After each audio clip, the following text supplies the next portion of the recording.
నమస్కారం. ప్రతిధ్వనికి స్వాగతం. సామాజిక మాధ్యమాలను లక్షలాది మంది దుర్వినియోగం చేస్తున్నారు. భావ ప్రకటన స్వేచ్ఛ ముసుగులో విశృంఖలంగా ప్రవర్తిస్తున్నారు. సమాజంలో సామరస్యాన్ని దెబ్బతీస్తున్నారు. ఎదుటి వాళ్ల స్వేచ్ఛా స్వాతంత్ర్యాలను హరిస్తున్నారు. తాము ఎవరికీ జవాబుదారీ కాదన్నట్లు ప్రవర్తిస్తున్నారు. తప్పుడు సమాచారాన్ని వ్యాప్తి చేస్తున్నారు. ఫేక్, మార్ఫింగ్ కంటెంట్ను వైరల్ చేస్తూ ఇతరుల జీవించే హక్కును కాలరాస్తున్నారు. గిట్టని వారి పరువు ప్రతిష్టలకు భంగం కలిగించే పోస్టులు పెడుతున్నారు. ఒక ఆర్గనైజ్డ్ క్రిమినల్స్గా మారిపోయారు వీళ్ళందరూ. ఇలా ఎంతకాలం ఇలాంటి వాళ్ళను భరించాలి? స్వేచ్ఛ అంటే ఇతరుల స్వేచ్ఛను హరించడమా? సామాజిక మాధ్యమాలు వాడేవారికి బాధ్యత లేదా? వాళ్ళపై నియంత్రణ ఉండనవసరం లేదా? జనం ఏం కోరుకుంటున్నారు? సుప్రీంకోర్టు, ఏపీ ప్రభుత్వం సామాజిక మాధ్యమాల తీరుపై ఏమంటున్నాయి? ఇదే అంశంపై నేటి ప్రతిధ్వని. మన చర్చలో పాల్గొంటున్న వారు పూల దేవేందర్ గారు, సెస్లో రాజకీయ పరిశోధకులు, అలాగే బొద్దులూరి యష్ గారు, సోషల్ మీడియా యాక్టివిస్ట్, అలాగే సాయి సతీష్ గారు, సైబర్ వ్యవహారాల నిపుణులు. ముందుగా దేవేంద్ర గారు, ఇప్పుడు సోషల్ మీడియా పైన నియంత్రణ తప్పదంటారా? జరుగుతున్న పరిణామాలు, అలాగే సుప్రీంకోర్టు ఆదేశాలు, ప్రభుత్వాల ఆలోచనలు ఇవన్నీ చూస్తుంటే ఏం సూచిస్తున్నాయి? ఖచ్చితంగా అండి. సోషల్ మీడియా అనేది ఒకప్పట్లా ఒక ఎలైట్ క్లాస్ యూసేజ్ టూల్ కాదు. ఇప్పుడు దాదాపు ఇండియాలో మోర్ దెన్ 700 మిలియన్ అంటే 70 కోట్ల మంది కన్నా ఎక్కువ మంది సోషల్ మీడియాలో వివిధ రకాల ప్లాట్ఫామ్స్లో అకౌంట్స్ని కలిగి ఉన్నారు. ముఖ్యంగా ఫేస్బుక్, ట్విట్టర్, ఇన్స్టా, యూట్యూబ్ వీటిని యూస్ చేసుకొని తమ భావాల్ని వ్యక్తపరుస్తూ ఉన్నారు. ఒక విధంగా ఇవి హెల్ప్ చేస్తున్నప్పటికీ కూడా, ప్రజల్లో అవేర్నెస్ లాంటివి పెరుగుతున్నప్పటికీ కూడా, కొన్ని యాంటీ సోషల్ ఎలిమెంట్స్ ఈ టూల్ని యూజ్ చేసుకొని చాలా ఎక్కువగా సమాజంలో చెడుని ప్రభావితం చేయడానికి ట్రై చేస్తున్నాయి. ఆ పోకడలే మనం రీసెంట్ టైమ్స్లో చూస్తున్నాం. అండ్ ఎస్పెషలీ వ్యక్తుల యొక్క వ్యక్తిగత హననం, హేట్ స్పీచెస్ని ప్రమోట్ చేయడం కానీ, లేదా క్యారెక్టర్ అసాసినేషన్ కానీ, ఇవి ఎక్కువ అవుతున్న కొద్దీ రెగ్యులేషన్ కావాల్సిన నెసెసిటీ కూడా పెరుగుతూ ఉంటుంది. మనకు 2000లోనే ఐటీ యాక్ట్ తీసుకొని వచ్చినప్పుడే అందులో మనకు సెక్షన్ 66 కానీ 67 కానీ ఎలక్ట్రానిక్ గ్యాడ్జెట్స్ని యూజ్ చేసి సోషల్ మీడియా ప్లాట్ఫామ్స్లో క్రైమ్స్కి పాల్పడితే వాటిని ఏ విధంగా రెగ్యులేట్ చేయాలి, వాటిని ఏ విధంగా పనిష్ చేయాలని మనకు గైడ్ లైన్స్ ఇవ్వడం జరిగింది. తర్వాత దాన్ని 2008లో అమెండ్ చేయడం జరిగింది. రీసెంట్గా 2021లో మనకు ఐటీ ఇంటర్మీడియటరీ గైడ్ లైన్స్ తీసుకొని వచ్చి అందులో కూడా ఈ సోషల్ మీడియాలో పెడుతున్న కంటెంట్ జవాబుదారీతనం లేకుండా పోకూడదు. బోత్ ప్లాట్ఫామ్స్, ఏవైతే ప్లాట్ఫామ్స్ని యూజ్ చేసుకొని వీళ్ళు కంటెంట్ని పోస్ట్ చేస్తున్నారో వాళ్ళల్లోనూ, అలాగే పోస్ట్ చేస్తున్న వాళ్ళల్లో కూడా దీన్ని రెగ్యులేట్ చేస్తున్నారు. దీన్ని మనం పూర్తిగా ఎలా పడితే అలా వాడకూడదు అన్న ఒక కట్టడి ధోరణిని తీసుకురావడానికి ట్రై చేశారు. మనకు ఆర్టికల్ 19లో కూడా అదే చెప్తారు. ఆర్టికల్ 19(1)(a)లో మనకు ఫ్రీడమ్ ఆఫ్ స్పీచ్ చెప్తుంది. ఆర్టికల్ 19(1)(b)లో మనకు రిస్ట్రిక్షన్స్, ఇంటిగ్రిటీ, పబ్లిక్ ఆర్డర్ కోసమని ఫ్రీడమ్ ఆఫ్ స్పీచ్ పైన రిస్ట్రిక్షన్స్ పెట్టచ్చు అని మనకు రాజ్యాంగం చెప్తుంది. దానికి అనుగుణంగానే ఇప్పుడు సుప్రీంకోర్టు చెప్తున్నదైనా, లేదా రీసెంట్గా మనకు ఆంధ్రప్రదేశ్ గవర్నమెంట్ కొత్తగా దీన్ని రెగ్యులేట్ చేయడానికి, ప్రభుత్వాలపైన ముఖ్యంగా బురద చల్లడానికి, ఫేక్ ప్రచారాలు చేయడానికి, మనం రీసెంట్ టైమ్స్లో ఈ యూరియా గురించి కానీ, ఇంతకుముందు ఆనియన్, సాల్ట్ క్రైసిస్ అన్నది సొసైటీలో ఈ సోషల్ మీడియా ఫేక్ ప్రచారాలని యూస్ చేసుకొని ఎంత దారుణమైన పరిస్థితుల్లో రావడానికి వచ్చిందో మనం చూసాం. సో అటువంటిని కట్టడి చేయడానికి ఖచ్చితంగా ఇప్పుడు రెగ్యులేషన్స్ అవసరం. ఆ ధోరణిలోనే ప్రభుత్వాలు కూడా ఆలోచిస్తున్నాయి. యష్ గారు, మీరు ఒక ఐటీ ప్రొఫెషనల్, అదే టైంలో సోషల్ మీడియాలో కూడా చాలా యాక్టివ్గా ఉంటారు. ఇప్పుడు జరుగుతున్న పరిణామాల మీద మీ అభిప్రాయం ఏంటి?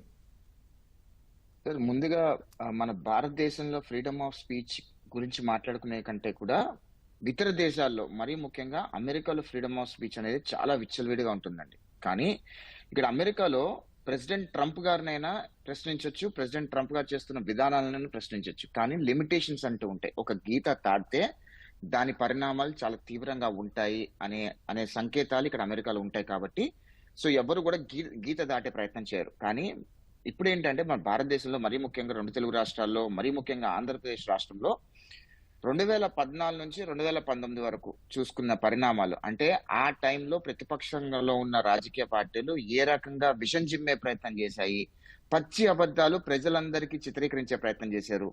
కొంతమంది పొలిటికల్ కన్సల్టెంట్స్ వచ్చి అబద్ధాలను నిజాలుగా చిత్రీకరించే ప్రయత్నం చేసి ప్రజల్ని ఏ రకంగా పోటీ కొట్టించారో 2019 పరిణామాలు మనం చూసాము.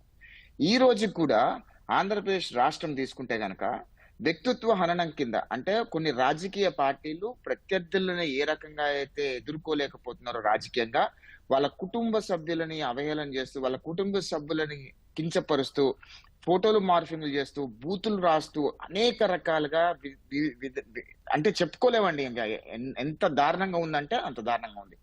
రీసెంట్ గా కూడా నేను కూడా ఒక సూచన చేయడం జరిగింది. మన భారతదేశంలో ప్రతి సోషల్ మీడియా యాక్టివిస్ట్ కి, అంటే ప్రతి ఒక్కరికి కూడా ప్రతి సోషల్ మీడియా హ్యాండిల్ కి ఆధార్ కార్డుని అనుసంధానం చేయాలి. అప్పుడు ఏం జరుగుతుందంటే జవాబుదారీ అనేది చాలా ముఖ్యంగా వస్తుంది. ఇప్పుడు ఎవరెవరైతే సోషల్ మీడియాలో విచ్చలవేడిగా పోస్టులు పెడుతున్నారు, అసభ్యకరంగా మాట్లాడుతున్నారు, బూత్ ఫోటోలు పెడుతున్నారు, మార్ఫింగ్లు చేస్తున్నారో అవన్నీ కూడా నియంత్రించవచ్చు. ఎందుకంటే ఎక్కడైతే ఆధార్ కార్డు అనుసంధానం అవుతుందో అప్పుడు వాళ్ళకి రెస్పాన్సిబిలిటీ వస్తుంది. ఎందుకంటే పోలీసులు అన్ని ట్రాక్ చేస్తూ ఉంటారు, వీళ్ళెవరు అనేది ట్రాక్ చేస్తూ ఉంటారు, కాబట్టి వాళ్ళందరికీ కూడా ఖచ్చితంగా రెస్పాన్సిబిలిటీ వస్తుంది. ఇక్కడ మరీ ముఖ్యంగా ఏం జరుగుతుందంటేనండి, major 95% of the social media handles ఎవరైతే ఈ బూతులు మాట్లాడుతున్నారో, అసభ్యకరమైన పోస్టులు పెడుతున్నారో, మార్ఫింగ్ ఫోటోలు పెడుతున్నారో, వాళ్ళెవ్వరూ కూడా వాళ్ళ సొంత ఫోటోలు పెట్టుకోరు, వాళ్ళ సొంత పేర్లు పెట్టరు, వాళ్ళు ఎక్కడ ఉంటారో పెట్టరు. ఎక్కడెక్కడో ఎవరో చనిపోయిన వాళ్ళ ఫోటోలు, లేదా విదేశాల్లో ఏదో హీరోల ఫోటోలు, ఏదో ఎక్కడో పేర్లు పెట్టుకుంటూ వ్యక్తిత్వ హననానికి పాల్పడుతూ పొలిటికల్ గా వాళ్ళు ఎదుర్కోలేక గవర్నమెంట్ మీద కానివ్వండి, ఇతరితర వివిధ ప్రశ్నించే వాళ్ళ మీద కానివ్వండి అనేక రకాలుగా దాడులు చేసే ప్రయత్నం చేస్తున్నారు. నేను కోరేది ఏంటంటే భారత ప్రభుత్వానికి, అదేవిధంగా ఐటీ శాఖ మంత్రి గారికి ఖచ్చితంగా ప్రతి ఒక్క సోషల్ మీడియా హ్యాండిల్ కి ఆధార్ కార్డ్ అనుసంధానం చేస్తే ప్రతి ఒక్కరు రెస్పాన్సిబుల్ గా ఫీల్ అవుతారని నా అభిప్రాయం అండి. సతీష్ గారు, ఇప్పుడు నిజానికి భావ వ్యక్తీకరణ స్వేచ్ఛకు ఒక ఆధునిక రూపం ఈ సామాజిక మాధ్యమాలు అనేది. అలాంటి సాధనాల మీద నియంత్రణలు అనివార్యం అనే పరిస్థితులు ఎందుకు వచ్చాయంటారు? భావ వ్యక్తీకరణ వేరు, ఒకరిని అబ్యూజ్ చేయడం వేరండి. మనము ఒకటి బాలేదు అని చెప్పడం వేరు, వాళ్ళని తిడుతూ ఇలా కాదు అని చెప్పడం వేరు. అంటే భావ వ్యక్తీకరణలో వేరే వాళ్ళని అసభ్యంగా తిట్టడం అన్నది ఎవరూ కూడా ఉపేక్షించరు. మొదటగా ఏంటంటే మన భారతదేశంలోనే 1860s ఉన్న ఐపీసీలో నుంచి కూడా అబ్యూజివ్ రిలేటెడ్గా కొన్ని లాస్ అంటూ ఉన్నాయి మన భారతదేశంలో. సో సోషల్ మీడియాలో ఏంటంటే ఇది జస్ట్ కీబోర్డ్ వారియర్స్ అనే పేరుతోటి ఒకళ్ళని అబ్యూజ్ చేసే చాలు అని చెప్పి ఒక రకపు ఆనందాన్ని వెతుక్కుంటున్నారు, రాక్షస ఆనందాన్ని వెతుక్కుంటున్నారు. అచీవర్స్ మీద కావచ్చు, ఒక రకంగా పొలిటీషియన్స్ మీద కావచ్చు, ఎవరి మీద అయినా సరే ఒక 4 ముక్కలు తిట్టి పడేద్దాము, ఇక ఎవరు నన్ను పట్టుకుంటారులే, ఎవరేం చేస్తారులే అని ఒక రకపు దీంతో వీళ్ళు ఫర్ ఎగ్జాంపుల్ ఏదైనా ఒక ప్రాబ్లం ఉంటే ఆ ప్రాబ్లమ్ని ఎక్స్ప్రెస్ చేయడం వేరు, ఆ ప్రాబ్లంకి సొల్యూషన్ వెతుక్కోవడం వేరు. అలా కాకుండా ఆ ప్రాబ్లం కోసం ప్రభుత్వాన్ని కానీ, పొలిటీషియన్స్ని కానీ, లేదా ఇంకెవరినైనా సరే అబ్యూజ్ చేయడం వేరు. కేవలం పొలిటీషియన్స్ ఒకటే కాదండి, ఈ రోజుల్లో సోషల్ మీడియాలో ఎక్కువగా యువత ఉమెన్ మీద కూడా డీగ్రేడరీ కామెంట్స్ చేయటము, ఒక ఉమెన్ ఒక ఫోటోని డీగ్రేడ్ చేయటము, ఇలాంటివి కూడా చేస్తున్నారు. ఈ రోజుల్లో ఏఐ వచ్చాక వాళ్ళ ఫొటోస్ని అసభ్యంగా క్రియేట్ చేయటము, ఈరోజు గూగుల్కి సంబంధించిన బనానా మోడల్ అని చెప్పి ఒకటి వచ్చింది, ఏఐ మోడల్. ఇదొక్కటే కాకుండా ఫేస్ మార్ఫ్ చేస్తూ ఎప్పటి నుంచో అబ్యూజ్ చేస్తూ ఒక చిన్న అచీవ్మెంట్ చేస్తే ప్రతి 10 కామెంట్లో అట్లీస్ట్ 2-3 కామెంట్స్ నెగిటివ్గా కృంగిపోయేట్టుగా కామెంట్స్ చేస్తున్నారనమాట. సో ఈ సోషల్ మీడియా అన్నది అది భావ వ్యక్తీకరణ కాదండి, అది ఒక రకంగా ఒక మినీ సైకోలు, ఒక మినీ టెర్రరిస్టులుగా కీబోర్డ్ వారియర్స్ అనుకుంటూ వాళ్ళు అబ్యూజ్ చేయడానికి ఎక్కువ మంది ఉపయోగిస్తున్నారు ఈ రోజుల్లో. ఎవరు పట్టుకోలేరు కదా అని చెప్పి ఒక దీంతో అనమాట. ఓకే, సతీష్ గారు, ఇలాంటి వాళ్ళని ఏ విధంగా కంట్రోల్ చేయాలంటారు? ఇంత విచ్చలవిడితనం ఎందుకు పెరిగిపోయింది అసలు సోషల్ మీడియాలో? సోషల్ మీడియాలో ఒకప్పుడు ఏంటంటే, సోషల్ మీడియాలోనే కాకుండా ఒకప్పుడు స్కూల్ పిల్లలు స్కూల్ టాయిలెట్స్ మీద పిచ్చి పిచ్చి రాతలని రాసేవాళ్ళు. అది కంటిన్యూ అవుతూ వాళ్ళ పైశాచిక ఆనందం అది కంటిన్యూ అవుతుంటే ఇప్పుడు సోషల్ మీడియాలో ఫేస్బుక్ అయినా, ఇన్స్టాగ్రామ్ అయినా వీటిల్లో నెగిటివ్ పోస్టులు క్రియేట్ చేస్తూ, ఒక నెగిటివ్ పోస్ట్ ఉంది అంటే ఎలా ఉండాలంటే కన్స్ట్రక్టివ్ కామెంట్గా ఉండాలి. క్రిటిసిజం అనేది ఒక కన్స్ట్రక్టివ్ మెథడ్లో ఉండాలి. ఒకటి బాగాలేదు అంటే అది బాగుండటానికి ఏం చేయాలి అని ఉండాలి. కానీ వాళ్ళ పేరెంట్స్ని కానీ, వాళ్ళ అమ్మా నాన్నని కానీ, వాళ్ళ బిడ్డల్ని కానీ అబ్యూజ్ చేస్తూ, లేదా ఇంట్లో ఉన్న ఆడవాళ్ళని అబ్యూజ్ చేస్తూ, మగవాళ్ళనైనా సరే అబ్యూజ్ చేస్తూ ఆ లాంగ్వేజ్ అన్నది చాలా వరకు చాలా బ్యాడ్గా వాడుతున్నారు. ఈ రోజుల్లో కొన్ని సినిమాల్లో కూడా బీప్ సౌండ్స్ తోటి అవి వాడితే నార్మల్ అని చెప్పి ఉన్న జెన్జీ యువత, ఇప్పుడున్న జెన్జీ జనరేషన్ కూడా అవి వాడితే తప్పేంటి అన్న భావనతోటి వాళ్ళు వెళ్ళిపోతున్నారు చాలామంది. ముఖ్యంగా ఎలా మాట్లాడాలి, ఏం మాట్లాడాలి, ముఖ్యంగా ఈరోజు టీచర్స్ డే మనం సెలబ్రేట్ చేసుకుంటున్నాం. టీచర్స్ చేతిలో చాలా వర్క్ ఉంటుందన్నమాట, చాలా వర్క్.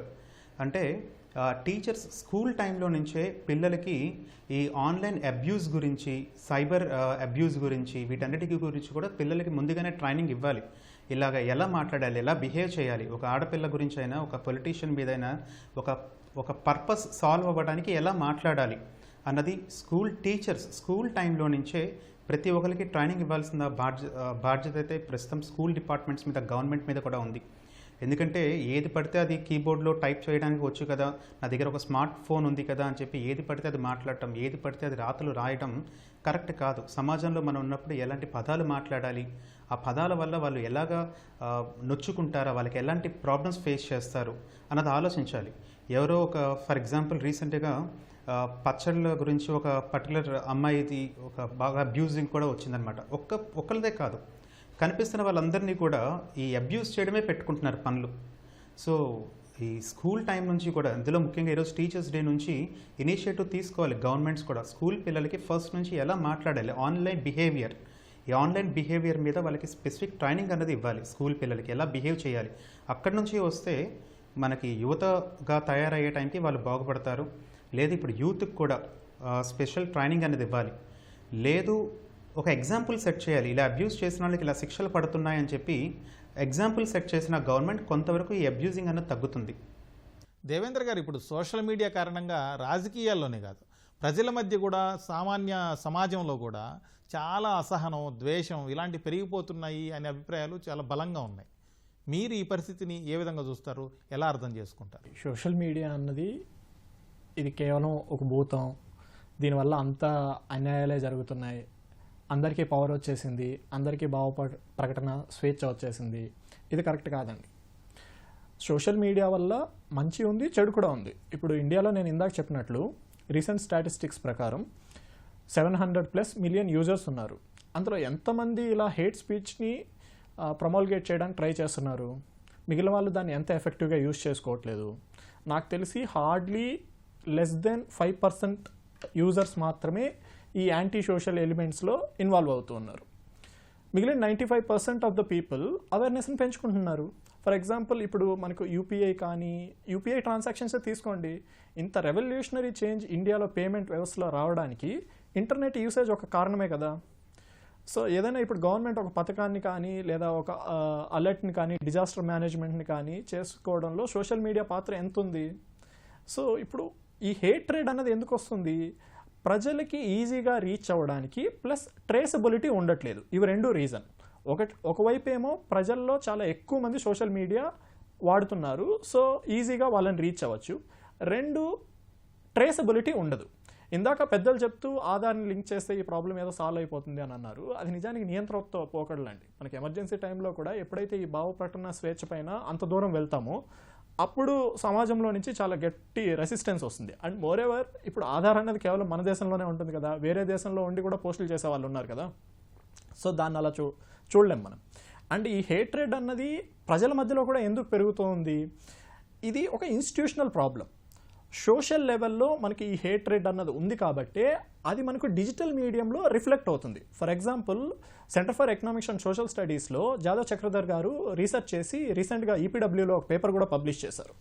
మనకు ఈ సోషల్ మీడియా అవేర్నెస్, సోషల్ మీడియాలో వల్నరబిలిటీస్ ఏ విధంగా ఉన్నాయి అని ఆయన రీసెర్చ్ చేస్తే, కాస్ట్ ప్రకారం చూస్తే హైయెస్ట్ వల్నరబుల్ గ్రూప్స్ కాస్ట్ ప్రకారం చూస్తే SC/STs, అదే జెండర్ ప్రకారం చూస్తే ఉమెన్, ఏజ్ పరంగా చూస్తే ఓల్డర్ అండ్ చిల్డ్రన్. మనకు దాన్ని బట్టి ఏం తెలుస్తుంది? సొసైటీలో ఆల్రెడీ ఏ విధమైన పోకడలు ఉన్నాయో అవి డిజిటల్ మీడియంలో రిఫ్లెక్ట్ అవుతూ ఉన్నాయి. సో దాన్ని ఎక్స్ట్రీమ్గా యూజ్ చేసుకోవడానికి కొంతమంది వాడుతున్నారు, అది నిజం. ఇందాక పెద్దలు చెప్పినట్లు సినిమాల్లో కానీ, పేపర్లో కానీ ఈ హేట్ స్పీచెస్లు ఇస్తున్నారు కదా. అంతెందుకు పాలిటీషియన్స్ కూడా పబ్లిక్ మీటింగ్స్లో హేట్ స్పీచెస్ ఇవ్వడం మనం లాస్ట్ ఎలక్షన్స్లో మనం చూడలేదా? సో సోషల్ మీడియా అన్నది డెఫినెట్గా నియంతృత్వంతో కూడుకున్నది కాకుండా రెగ్యులేషన్ అన్నది అవసరం. బట్ అది ఏ లిమిట్ వరకు ఉండాలి అన్నదే మనకు ఆర్టికల్ 19 చెప్తుంది. ఆర్టికల్ 19 రెండింటిని బ్యాలెన్స్ చేస్తుంది. ఒకవైపు భావ ప్రకటన స్వేచ్ఛ ఉండాలి, రెండో వైపు అది పబ్లిక్ ఆర్డర్ని డిస్టర్బ్ చేయకూడదు. అందుకని మనకు సుప్రీంకోర్టు కూడా శ్రేయా సింఘాల్ కేసు అని మనకు 2013లో బాల్ ఠాక్రే గారు చనిపోయిన ఆ నేపథ్యంలో ఒక కేసు ఉంది. ఆ జడ్జిమెంట్లో కూడా 66A IT యాక్ట్ 2000ని తీసేయండి అని చెప్పింది. ఎందుకు అంటే భావ ప్రకటన స్వేచ్ఛ అన్నది ప్రజలకి ఖచ్చితంగా ఉండాలి, నో కాంప్రమైజ్. బట్ ఆ భావ ప్రకటన స్వేచ్ఛ అన్నది ఇతరుల యొక్క భావ ప్రకటన స్వేచ్ఛని హరించే విధంగాను, ఇతరుల యొక్క క్యారెక్టర్ అసాసినేషన్ చేసే విధంగా ఉండకూడదు. సో దానికి మనం ఏం చేయాలి అన్నది మాత్రమే మనం మాట్లాడుకోవాలి తప్ప సోషల్ మీడియా కంప్లీట్లీ సొసైటీకి వ్యతిరేకమనో, ఇది ఇప్పుడు కొత్తగా ఏదో హేట్రెడ్ని స్ప్రెడ్ చేస్తుందనో కేవలం ఇంటెన్సిఫై చేస్తుంది. అక్కడి వరకు మనం అందరూ అగ్రీ చేయొచ్చు, అంతే తప్ప ఈ హేట్రెడ్ అన్నది ఇప్పుడు పుట్టిందేం కాదు. ఓకే, యష్ గారు, ఇప్పుడు వ్యక్తిగత లేకపోతే వ్యవస్థాగత పోస్టులు అనే దానికి మధ్య ఈ విభజన రేఖ లేకుండా పోయింది, చెరిగిపోయింది దాదాపుగా. విచ్చలవిడితనం దాదాపుగా ఎక్కువైపోయింది.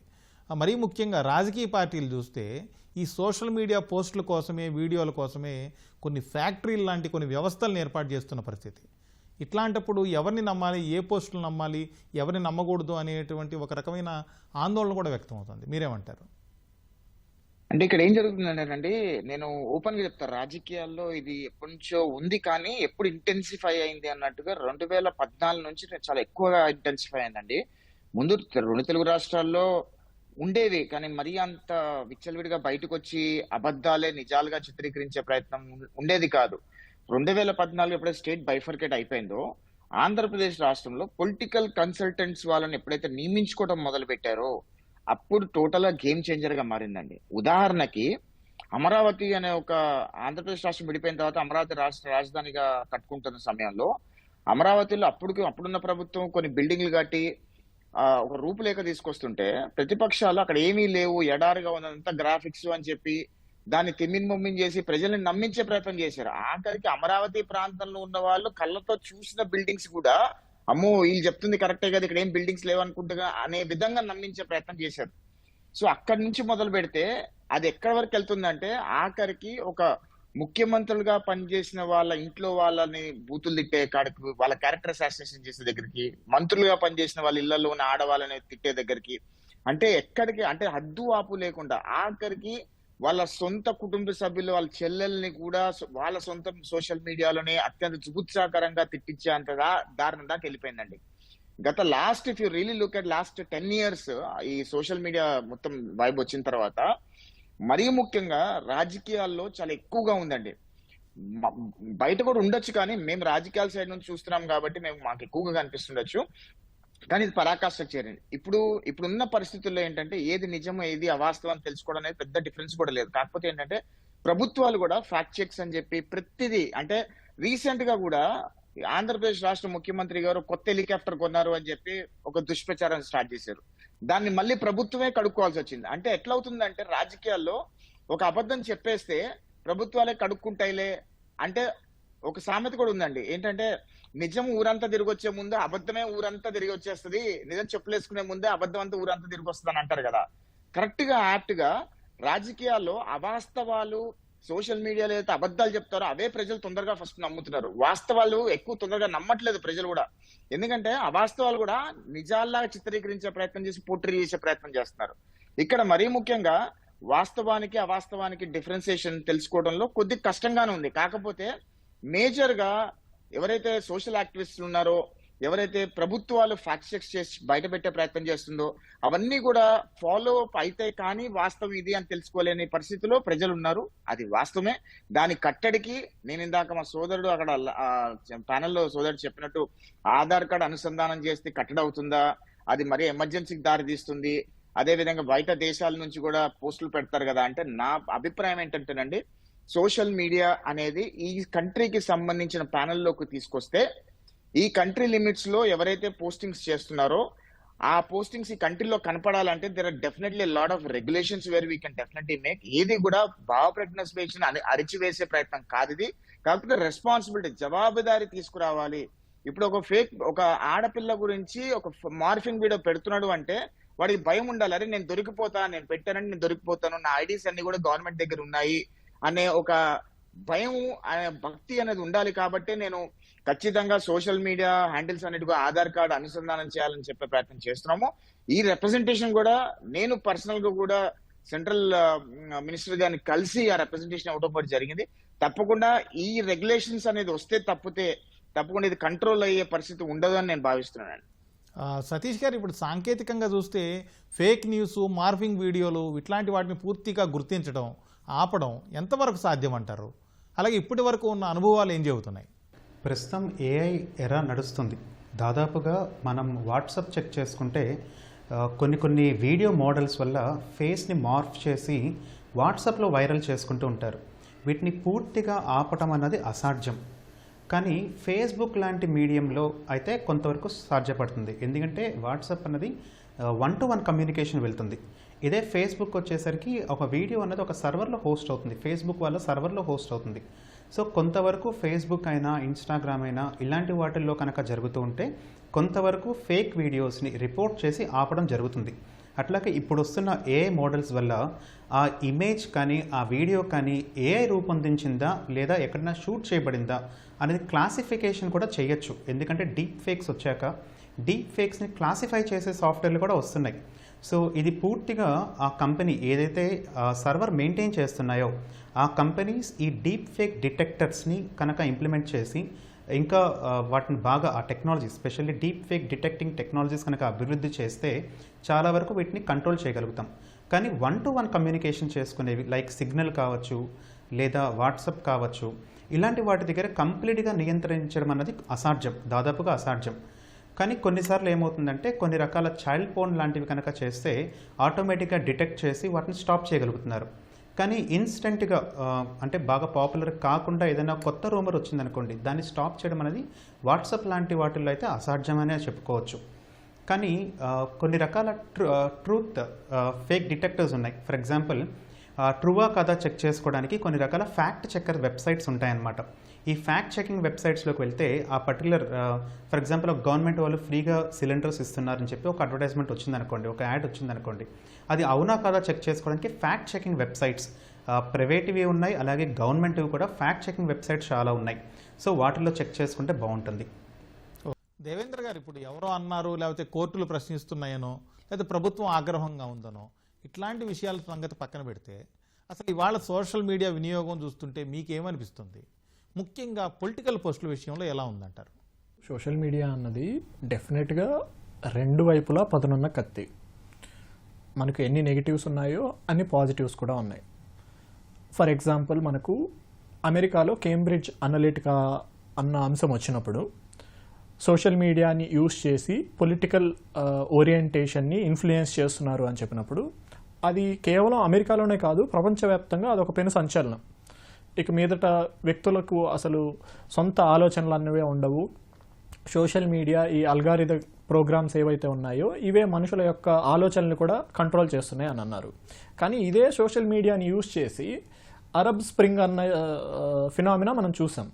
ట్యునీషియా లాంటి కంట్రీలో ఇదే సోషల్ మీడియాని యూస్ చేసి డెమోక్రసీ వైపు కంట్రీలు మళ్ళీ అదే టైంలో ఇదే సోషల్ మీడియాని యూస్ చేసి ఇందాక పెద్దలు చెప్పినట్లు పొలిటికల్ కన్సల్టెంట్స్, ఎస్పెషల్లీ ఈ పొలిటికల్ కన్సల్టెంట్స్ యొక్క మేజర్ గోల్ ఏముంటుంది అంటే ఎవరైతే తమని హైర్ చేసుకున్నారో వాళ్ళు గెలవాలి. సో దానికి మనం ఎథికల్గా బిహేవ్ చేస్తున్నామా, మోరల్స్ని పాటిస్తున్నామా, సొసైటీకి మనం మంచి చేస్తున్నామా, చెడు చేస్తున్నామా అన్నది వీళ్ళు ఆలోచించట్లేదు. సో పొలిటికల్ పార్టీలు కూడా గెలవడానికి ఏదైతే సూట్ అవుతుందో ఆ నరేటివ్స్ని అడాప్ట్ చేసుకుంటూ ఉన్నాయి. ఇది కేవలం ఏ ఒక్క పార్టీకో రిస్ట్రిక్ట్ కాదండి, అన్ని పార్టీలు ఇలాగే ఉన్నాయి, దాంట్లో సందేహమే లేదు. కేవలం ఇండియాకు కూడా రిస్ట్రిక్ట్ అయిన పద్ధతి ఏం కాదు, అన్ని దేశాల్లోనూ ఈ ప్రాబ్లం ఉంది. అందుకనే మనకు ఇండియా కన్నా ముందుగా యూయూలో ఈ ప్రాబ్లం వస్తే డిజిటల్ సర్వీస్ యాక్ట్ని 2022లో వాళ్ళు తీసుకొని వచ్చి సోషల్ మీడియా ప్లాట్ఫామ్స్కి మ్యాండేటరీ గైడ్లైన్స్ ఇచ్చారు. అక్కడ హేట్ఫుల్ కంటెంట్ని గవర్నమెంట్ ఐడెంటిఫై చేసి పర్టికులర్ ప్లాట్ఫామ్కి ఇన్ఫార్మ్ చేస్తే వితిన్ 24 అవర్స్లో దాన్ని రిమూవ్ చేయాలి, లేకపోతే 6% యాన్యువల్ రెవెన్యూ ఫైన్ విధించే అధికారం ఉంది. అదేవిధంగా మనకు జర్మనీలో 2017లోనే నెట్వర్క్ ఎన్ఫోర్స్మెంట్ యాక్ట్ని తీసుకొని వచ్చారు. అక్కడ దాదాపు 50 మిలియన్ల ఫైన్ వేస్తారు ప్లాట్ఫామ్కి. సో ఇక్కడ ఎందుకు ప్లాట్ఫామ్స్ని ఫైన్ వేస్తున్నారు వెస్టర్న్ కంట్రీస్లో? ఎందుకు అంటే యూజర్ పే చేసి ఇంటర్నెట్ను వాడుతున్నాడు. సో ఈ బర్డెన్ అన్నది ఒక క్లీన్గా ఉన్న ఒక ఇన్ఫర్మేషన్ ఇవ్వాల్సిన బాధ్యత అన్నది ప్లాట్ఫామ్స్ పైన ఉంటుంది. అదేవిధంగా స్టేట్ లెవెల్లో ఈ బర్డెన్ ఎవరిపైన ఉంది? మనకి ఇండియాలో NCRB statistics, national crime records bureau స్టాటిస్టిక్స్ని తీసుకుంటే కోవిడ్ పీరియడ్ తర్వాత సైబర్ క్రైమ్స్ అన్నవి hate speech, especially hate speech ఇష్యూలో 600% increase every year crime rate ఉంది, హేట్ స్పీచ్ రిజిస్టర్ అవుతున్న cases. So 600% crime rate increase అవుతున్నప్పుడు మనకు లా అండ్ ఎన్ఫోర్స్మెంట్ యొక్క కెపాసిటీస్ ఎంతవరకు పెరుగుతున్నాయి? For example cyber police stations ఇప్పటి వరకు ఒకే పోలీస్ స్టేషన్ కూడా లేని రాష్ట్రాలు 10కి పైగా ఉన్నాయి మన దేశంలో. అట్ ద సేమ్ టైం జ్యుడిషియరీలో ఈ కేసెస్ని ఎంత ఫాస్ట్గా రిజాల్వ్ చేయగలుగుతున్నారు? జ్యుడిషియల్ పెండెన్సీ అన్నది ఎస్పెషల్లీ ఈ సోషల్ మీడియా ఇష్యూస్ సంబంధించి చాలా హైగా ఉంది. సో స్టేట్ లెవెల్లో వీటిని అడ్రస్ చేస్తేనే సొసైటీలో ఉన్న ఈ మేజర్ ప్రాబ్లమ్ని రిమూవ్ చేయగలం. అదేవిధంగా ఈ ప్లాట్ఫామ్స్కి మనం ఐటీ ఇంటర్మీడియట్ గైడ్లైన్స్ తీసుకొని వచ్చినప్పుడు 36 అవర్స్లో కంటెంట్ని రిమూవ్ చేయాలి, లేకపోతే సేఫ్ హార్బర్ ప్రొవిజన్, మనకు ఐటీ యాక్ట్ సెక్షన్ 79 ఏం చెప్తుంది అంటే ప్లాట్ఫామ్స్లో ఇండివిజువల్స్ చేసే కంటెంట్కి ప్లాట్ఫామ్స్ రెస్పాన్సిబుల్ కాదు, దాన్నే సేఫ్ హార్బర్ ప్రోటోకాల్ అంటాం. సో దాన్ని ఇస్తున్నాం. ఒకవేళ గవర్నమెంట్ ప్లాట్ఫామ్స్కి సెట్ అయిన గైడ్ లైన్స్ ఇచ్చి కంటెంట్ని రిమూవ్ చేయండి అని చెప్పి కూడా ప్లాట్ఫామ్స్ దాన్ని అధీర్ చేయకపోతే దాన్ని రిమూవ్ చేసే పవర్ని మనం ఇస్తున్నాం. అదేవిధంగా 2023లో మనకు అమెండ్మెంట్ తీసుకొని వచ్చి ఐటీ గైడ్ లైన్స్ యాక్ట్కి ఫ్యాక్ట్ చెక్ని మ్యాండేటరీ చేశారు. గవర్నమెంట్ ఇది ఎవ్రీ డిపార్ట్మెంట్లో ఎందుకు మ్యాండేటరీ చేయకూడదు? ఫర్ ఎగ్జాంపుల్, ఒక చిన్న ఎగ్జాంపుల్, వాట్సాప్లో ఫార్వర్డింగ్ మెసేజ్ని కేవలం 5 మెంబర్స్కి రిస్ట్రిక్ట్ చేయడం ద్వారా ఎంత ఫేక్ న్యూస్ని అరికట్టగలుగుతున్నాం. సో ప్లాట్ఫామ్స్ లెవెల్లో మనం విధించే చిన్న చిన్న రిస్ట్రిక్షన్స్ చాలా పెద్ద రిజల్ట్స్ని ఇస్తాయి. ఇండివిజువల్ లెవెల్లో మనం చేయగలిగింది, ఫర్ ఎగ్జాంపుల్ మీకు ఫిన్లాండ్లో మీడియా లిటరసీ ప్రోగ్రామ్ అని స్కూల్ లెవెల్ కిడ్స్కి ఒక ప్రోగ్రామ్ ఉంది. యునెస్కో దీన్ని world best programme in online adoption అని మనకు ట్యాగ్ కూడా ఇవ్వడం జరిగింది. ఆ ప్రోగ్రాంలో ఏం చేస్తున్నారు అంటే పిల్లలకి మొదట్లో నుంచి సోషల్ మీడియా అవగాహన ఎలా ఉండాలి, మీడియాలో ఉండే వివిధ రకాల కంటెంట్కి ఏ విధంగా రెస్పాన్స్ అవ్వాలి అని 6th క్లాస్ నుంచి ట్రైనింగ్ ఇస్తున్నారు. సో అటువంటి ప్రోగ్రామ్స్ మనకు ఇప్పుడు NEP 2020 తీసుకొని వచ్చాం, దాంట్లో ఎందుకు పెట్టలేకపోతున్నాం మనం? సో కేవలం ఇది పొలిటికల్ యాంగిల్లోనే చూడాల్సిన అవసరం లేదు, కానీ పొలిటికల్గా ఇది very important. At the same time social media ఇందాక పెద్దలు చెప్పినట్లు AI టెక్నాలజీని యూజ్ చేసి మనకు ఈ పోస్టింగ్స్ ఏదైతే ఉన్నాయో, ముఖ్యంగా మనకు 3 టైప్ ఆఫ్ పోస్టింగ్సే ఉంటాయి. టెక్స్ట్ ఫామ్లో ఉంటాయి, వీడియో ఫామ్లో ఉంటాయి, ఆడియో ఫామ్లో ఉంటాయి. సో AIని యూజ్ చేసి పర్టికులర్ టైప్ ఆఫ్ కంటెంట్ని 3 విధానాల్లోనూ రిమూవ్ చేయడానికి చాలా స్కోప్ ఉంది. సో స్టేట్ గవర్నమెంట్స్ అన్నవి ఆ విధంగా వెళ్ళాలి. మనకి ఇప్పుడు ఏదైతే స్టేట్ గవర్నమెంట్స్ ఆంధ్రప్రదేశ్ కావచ్చు, ఇంతకుముందు తీసుకొని వచ్చిన 2020లో కేరళ గవర్నమెంట్ తీసుకొని వచ్చింది, 2015లోనే మహారాష్ట్ర గవర్నమెంట్ కూడా ఒక లా దీనికి సంబంధించి తీసుకొని వచ్చింది. ఈ యాక్ట్స్ అన్నవి కేవలం ఇండివిజువల్ లెవెల్లో రిస్ట్రిక్షన్స్ పెట్టడానికి లిమిట్ అయిపోకూడదు. ఎందుకు అంటే ఇండివిజువల్ లెవెల్లో దీన్ని రిస్ట్రిక్ట్ చేయడం అన్నది హైలీ ఇంపాసిబుల్. సో ప్లాట్ఫామ్ లెవెల్లో, స్టేట్ లెవెల్లో మనకున్న గ్యాప్స్ని ఫిల్ చేసుకుంటూ, అదేవిధంగా సొసైటీలో ఉన్న ఈ పోలరైజేషన్, హేట్రేట్ని తగ్గిస్తే అది ఆటోమేటిక్గా డిజిటల్ లెవెల్లో కూడా తగ్గిపోతుంది. యశ్ గారు, ఇప్పుడు ఈ ఆర్టిఫిషియల్ ఇంటెలిజెన్స్ కాలం వచ్చేసిన తర్వాత ఫేక్ మార్ఫింగ్ పోస్టులు ఇవన్నీ చాలా విపరీతంగా పెరిగిపోయాయి. అలాగే అదే ఆర్టిఫిషియల్ ఇంటెలిజెన్స్ను ఉపయోగించి కంట్రోల్ చేసే అవకాశం ఉందని కూడా దేవేంద్ర గారు అంటున్నారు. అయితే ఆ టెక్నాలజీ తెలిసిన వాళ్ళ సంగతి వేరు, అసలు నిజమేదో అబద్ధం ఏదో తెలియక, లేదా సాధారణంగా కొంత చిన్నపాటి అవగాహన ఉండి సోషల్ మీడియాలో ఉన్నవాళ్ళు, ఇలాంటి వాళ్ళు చట్టాలు అవన్నీ కంట్రోల్ చేసే లోపల అసలు వీటిని గుర్తించలేక చాలా ఇబ్బంది పడుతున్నారు, అలాగే హేట్ రేట్ని ఎదుర్కొంటున్నారు. వాళ్ళ పరిస్థితి ఏంటి? I agree with that. కాకపోతే నేనేమంటానంటే ప్లాట్ఫామ్ టైం రెస్ట్రిక్షన్స్ పెట్టి దాన్ని యూటిలైజేషన్ లో తీసుకొచ్చే కంటే కూడా we need to help people responsible for it is the first motto. That should be the first motto అని బలంగా మనలో కూడా ఆ భావన రావాల్సిన అవసరం ఉంది. ఎందుకంటే ఎవరైనా సరే ఇప్పుడు ఒక AI ద్వారా ఒక ఇమేజ్ క్రియేట్ చేసేసి ఇది వాస్తవం అని చెప్పి మొత్తం, అంటే అది జనాలకు తెలుసు, అంటే గవర్నమెంట్కి తెలిసే లోపో, లేదా పోనీ ఎగ్జాంపుల్ నాది తీసుకోండి, నేను నేను నేను ఇక్కడ బతికే ఉన్నాను కానీ నేను చచ్చిపోయానని చెప్పి సోషల్ మీడియాలో వేసారనుకోండి, ఆ పోస్ట్ నాకు తెలిసే లోపే ఊరంతా తిరిగి వచ్చేసి ఎవరో నాకు ఫోన్ చేశారు, నువ్వు చచ్చిపోయావంట కదరా అని అడిగే స్థాయికి వచ్చేసింది. అంటే అట్లాంటి సిచ్యువేషన్స్ ఉన్నాయి ఇప్పుడు ప్రస్తుతము సమాజంలో. చాలా మటుకు మన భారతదేశంలో భౌగోళికంగా చూసుకుంటే educated people using these apps versus non educated using these apps అనేది చాలా మైనర్ చేంజెస్ ఉన్నాయి. చదువుకోని వాడు కూడా ఇవాళ ఏఐ వాడేస్తున్నాడు. ఫోన్ ఉన్నవాడు ప్రతి వాడి దగ్గర ఏఐ ఉంది. సో సిచ్యుయేషన్స్ అనేది చాలా ప్రాంప్ట్ గా, డ్రాస్టికల్ గా, ఫాస్ట్ గా స్ప్రెడ్ అవుతూ ఉన్నాయి. సో వీటిని కంట్రోల్ చేయాలంటే రెగ్యులేటరీ బోర్డ్ ద్వారా ప్లాట్ఫామ్స్ మీద రెగ్యులేషన్ పెట్టడమా, లేదా it has to be responsible for the citizens పెట్టడం అనేది it's wider broader discussion all together. కానీ నా అభిప్రాయం ఏంటంటేనండి, ఇక్కడ జనాల్లో హేట్ రేట్ తగ్గించడము అనేది ఎంత సాధ్యం అవుతుందో నాకు తెలియదు. కానీ ఎందుకంటే 2 పొలిటికల్ పార్టీస్ తీసుకుంటే, ఒక పొలిటికల్ పార్టీ అంటే ఇంకో పొలిటికల్ పార్టీ వాడికి హేట్ రేట్ ఉంటూనే ఉంటుంది. అది తగ్గించడం అనేది అసాధ్యం. అది అలానే ఈ పాలిటిక్సే కాకుండా వివిధ విషయాలు తీసుకున్నా డెఫినెట్లీ 2 కాయిన్స్ ఉంటాయి. ఒకటికి నచ్చచ్చు, ఒకటి నచ్చకపోవచ్చు. ఆ 100 మందిలో 50 మందికి నచ్చినా 50 మంది నచ్చకపోయినా 50 మందికి మనం డెఫినెట్ గా వాళ్ళు నచ్చేలా మనం చేయలేము. సో ఈ హేట్ రేట్, ఈ భావన వాళ్ళ మందిలో తగ్గించే కంటే కూడా నేను అంటున్నా ఏంటంటే రెస్ట్రిక్షన్స్ మోడ్ లోకి వెళ్లాల్సిన అవసరం ఉంది. ఇప్పుడున్న పరిస్థితులు, ఇప్పుడున్న మన టెక్నాలజీ ఇవాల్వ్ అవుతున్న పరిస్థితుల్లో ఖచ్చితంగా రెస్ట్రిక్షన్ మోడ్ లోకి వెళ్ళాలి. ఈ రెస్ట్రిక్షన్ మోడ్ ఏంటి? భావ ప్రకటన స్వేచ్ఛ హరించేస్తున్నారు అనే మాట కాకుండా, ఈ రెస్ట్రిక్షన్ మోడ్ అనేది రెస్పాన్సిబిలిటీని క్రియేట్ చేసే విధంగా ఉంటే గనక ఖచ్చితంగా ఇలాంటివి చాలా మటుకు కంట్రోల్ చేయొచ్చు డ్రాస్టికల్ గా. ఓ చిన్న ఉదాహరణ చెప్తాను సార్. బాస్టన్ అనే ఇక్కడ స్టేట్ ఉంది. ఆ స్టేట్ సెనేటర్ మీద ఒక ఫేక్ న్యూస్ స్ప్రెడ్ చేస్తే, ఆ ఫేక్ న్యూస్ స్ప్రెడ్ చేసిన నిమిషాల్లోనే వాళ్ళు ఎక్కడున్నారు ఏంటి అని వాళ్ళని తీసుకొచ్చి లోపల శిక్ష చేస్తే, దాని తర్వాత ఇప్పుడు అమెరికాలో ఏదైనా ఫేక్ న్యూస్ ఏదైనా తిప్పాలి అంటే కూడా భయపడుతున్నారు జనాలు.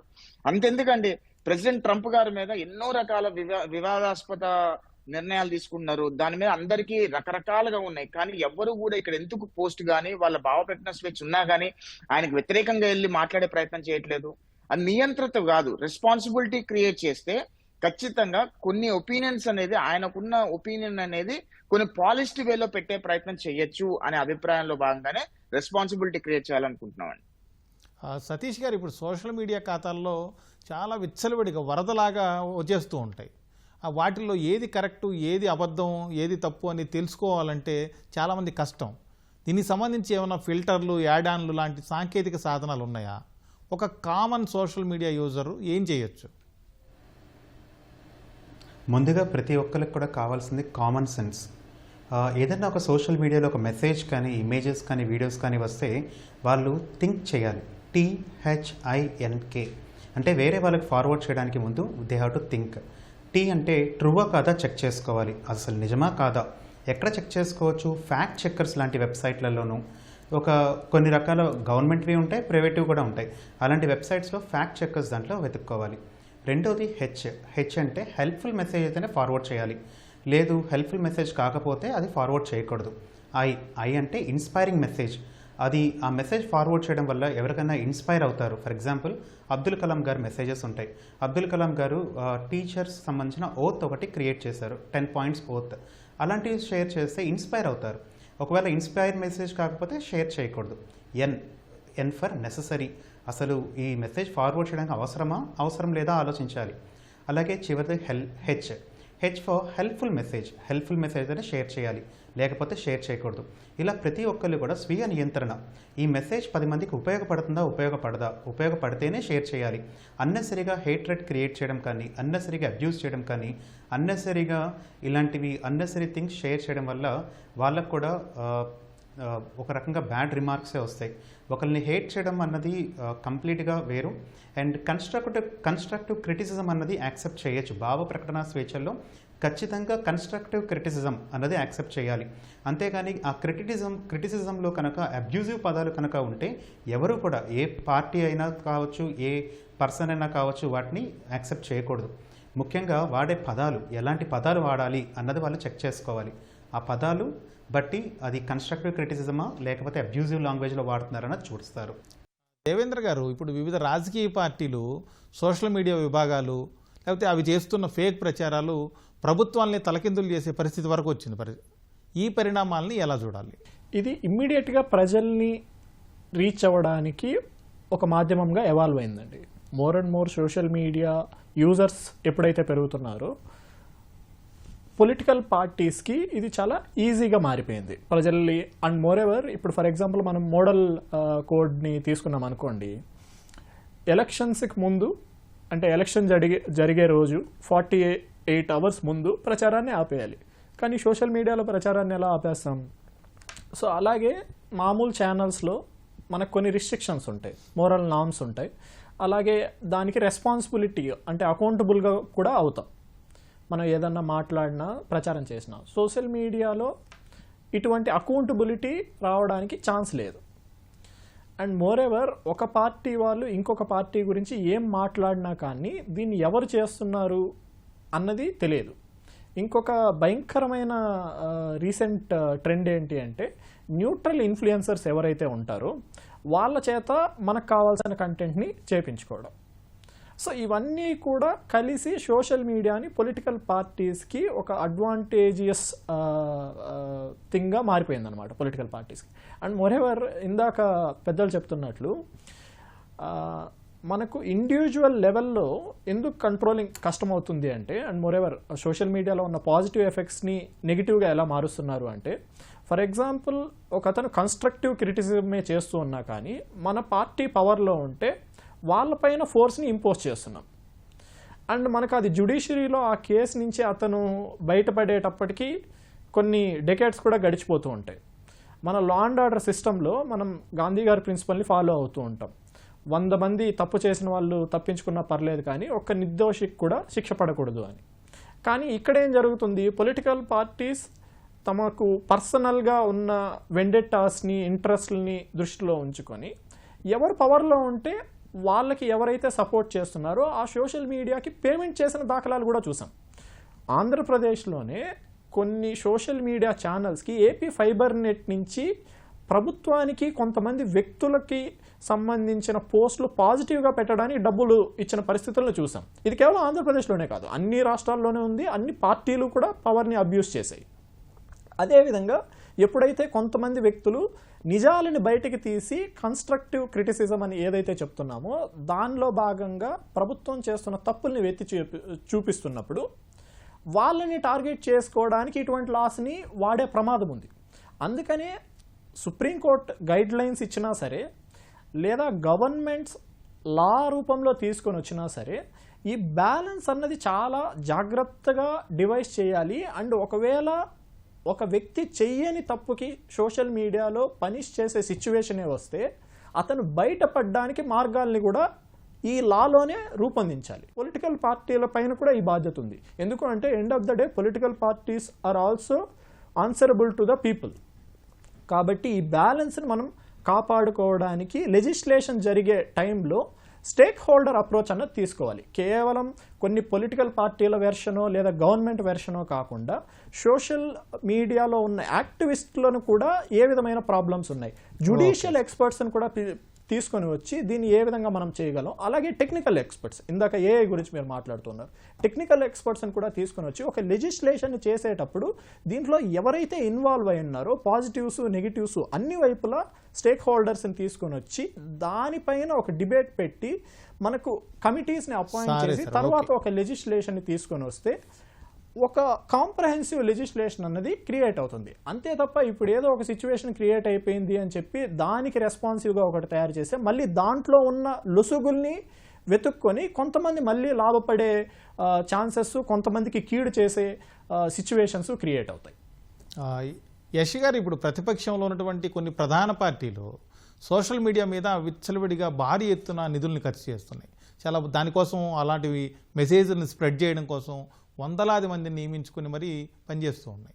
ప్రభుత్వాల మీద ప్రజల్లో ఒక అపోహలు సృష్టించేలాగా ఆ పోస్టుల్ని వైరల్ చేస్తూ ఉన్నాయి. వీటి మీద ప్రభుత్వాలు ఎందుకు సరైన కఠిన చర్యలు తీసుకోవడం లేదంటారు?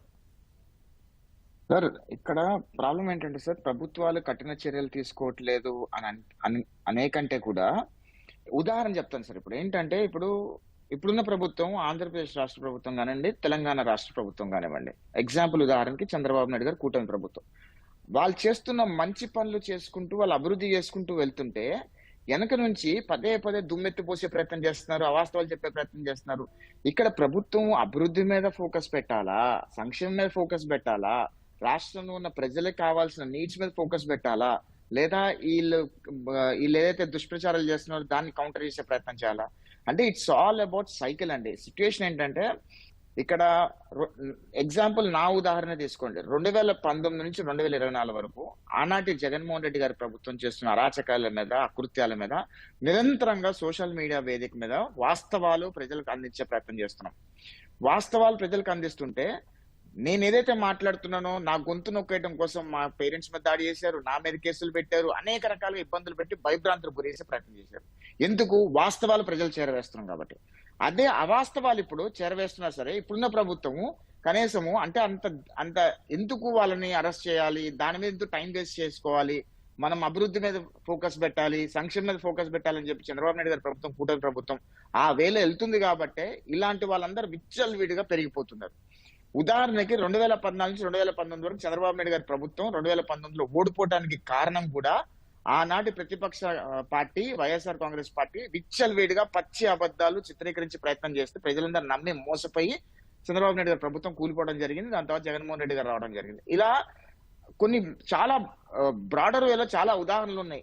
ఏ రకంగా ఈ పొలిటికల్ కన్సల్టెన్స్ పెట్టుకొని కొన్ని లక్షల కోట్ల రూపాయలు సోషల్ మీడియా ప్లాట్ఫామ్ ఖర్చు పెట్టి ప్రజల్లో అన్ని అబద్ధాలు నింపే ప్రయత్నం చేస్తున్నారు, అబద్ధాలు చిత్రీకరించే ప్రయత్నం చేస్తున్నారు, మనం చూస్తూనే ఉన్నాం. వీటికన్నిటినీ కూడా ప్రభుత్వాలు నియంత్రణ లేకపోతే కనుక ఖచ్చితంగా ఇది ఇంకొక ఎట్లా అంటే టెర్రరిజం, సోషల్ మీడియా టెర్రరిజం కి దారితీస్తుంది అని నేను అనుకుంటున్నానండి.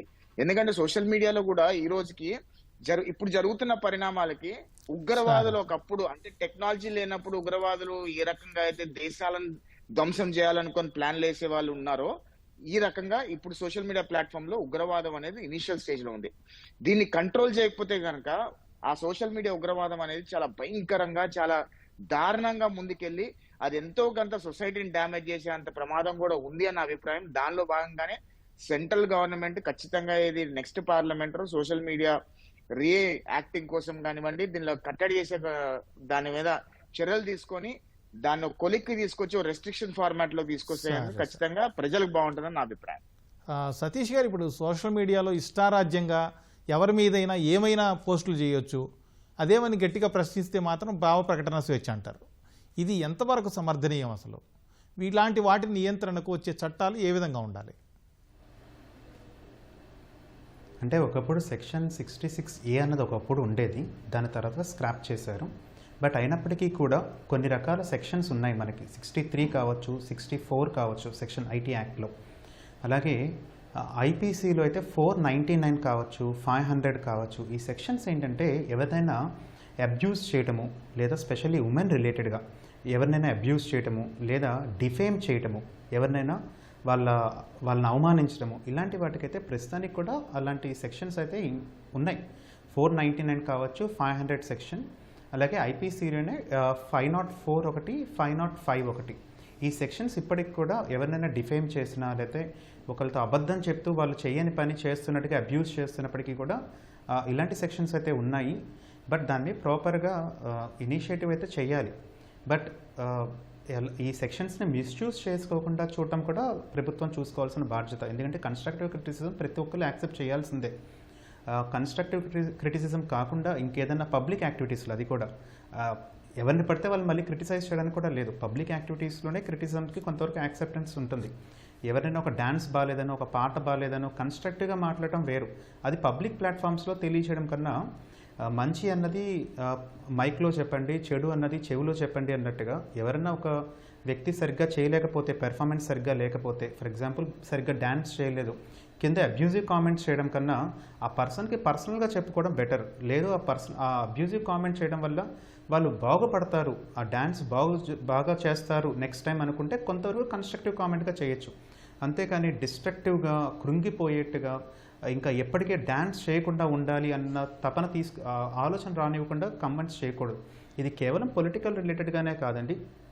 దాదాపు ఎవరైనా ఒకటి అచీవ్ చేస్తుంటే బార్కింగ్ డాగ్స్ అయితే చాలా ఉంటాయి, కుక్కలు అరుస్తూనే ఉంటాయి. ఒక ఏనుగు రోడ్డు మీద వెళ్తుంటే అరుస్తున్నాయి కదా అని చెప్పి ఏనుగైతే ఆగదు. కానీ మనుషులైతే చాలామంది కృంగిపోతున్నారు. ఇలా అబ్యూస్ చేస్తున్నారు నన్ను. నెగిటివ్ కామెంట్స్ 100 పాజిటివ్ కామెంట్స్ వచ్చి 1-2 నెగిటివ్ కామెంట్స్ వచ్చిన ఆ రోజు నైట్ అంతా కూడా నెగిటివ్ కామెంట్స్ గురించి ఆలోచించే వాళ్ళు చాలామంది ఉన్నారు. అందరూ లైట్గా తీసుకోలేరు. చాలామంది హర్ట్ అవుతుంటారు. నెక్స్ట్ యాక్టివిటీ చేయకుండా ఆపేస్తుంటాయి కొన్నిసార్లు నెగిటివ్ కామెంట్స్. సో ప్రతి ఒక్కళ్ళు కూడా మనం ఆన్లైన్లో పోస్ట్ చేస్తున్న వాటికి అది నిజంగా అవసరమా, పబ్లిక్లో చెప్పాల్సిన అవసరమా అని ఆలోచించాలి. చెడు అయితే చెవిలో చెప్పాలి, మంచి అయితేనే మైక్లో చెప్పాలి ఎవరైనా సరే. Thank you sir. Thank you Satish గారు డిస్కషన్లో పార్టిసిపేట్ చేసినందుకు. అలాగే థ్యాంక్ యూ దేవేంద్ర గారు, థ్యాంక్ యూ యష్ గారు. ఇది వాళ్ళ ప్రతిధ్వని. నమస్కారం.